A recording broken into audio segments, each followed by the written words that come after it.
Selamat pagi dan kita akan update dulu.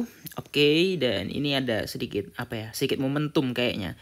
Tadi malam tuh sempat dikocok-kocok lagi di area support dan max-nya tuh di 221. Sebenarnya aku udah buat sinyal long juga di 221 tapi aku dapat itu di 222 gitu dan masih running sampai sekarang dan enggak banyak-banyak 50% balik lagi 20% 50% balik lagi. Dan kalau kita lihat perhatikan dari indikator 4 jam ya, RSI-nya itu datar banget.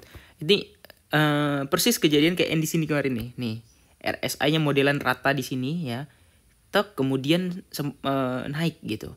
Persis kayak yang di sini ya, kurang lebih gitu. Datarnya di area sekitar belum dibilang oversold banget sih, tapi di middle gitu ya.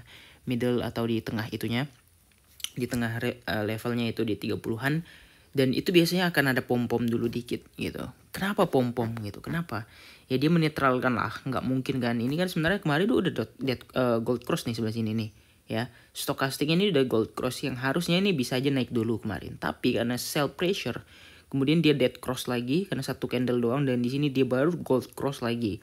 Makanya aku bilang, hati-hati sama candle yang kalau gold cross itu sebelum area hijau. Ini kan belum di area hijau ya. Nah, kalau di area hijau dalam keadaan minusnya lumayan 50 atau 40 di sini, itu baru bisa kita pakai untuk long. Dan aku saat ini masih open long dan kita menunggu sampai berapa ya, Bang ya?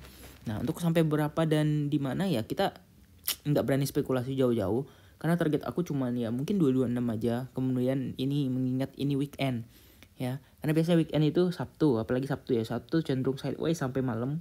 Kemudian baru ada subuh minggunya baru ada pergerakan atau volatility yang menyebabkan harga itu mungkin sedikit bergejolak. Kemudian di minggunya sideways lagi, kemudian kelanjutannya di minggu malam itu baru ada pergerakan. Biasanya kayak gitu ya dari algoritma normal. Nah, ini kita pakai time frame kecil untuk ngelihat pullback-nya aja. Pullback maksudnya. Kemudian kalau kita lihat dari time frame besar ya kayaknya memang belum ada perubahan yang signifikan karena satu candle udah merah di situ ya kan. Nah, jadi kelanjutannya apakah bisa melanjutkan penurunan lagi? Ya harusnya bisa aja sebelum ada buy pressure di sebelah sini gitu ya. Nah, karena kalau ada buy pressure dia akan lanjut melakukan kenaikan. Nah, jadi ini adalah area yang mana kita lihat sebagai racing wedge itu tadi. Kalau misalnya breakdown ya target terdekatnya ya 21.000, 21,7 atau sampai 21, berapa tuh? 217, 214 gitu ya. Di situ adalah target terdekatnya. Tapi kita lihat untuk yang skala kecilnya aja dulu ya.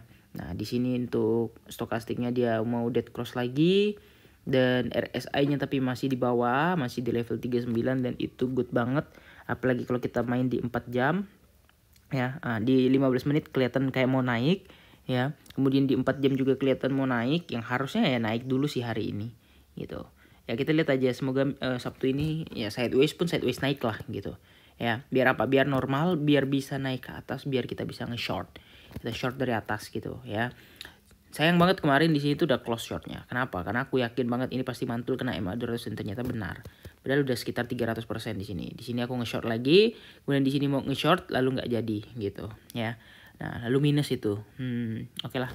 Kira-kira gitu aja update Bitcoin weekend ini. Jangan lupa untuk like dan subscribe and see you in the next video.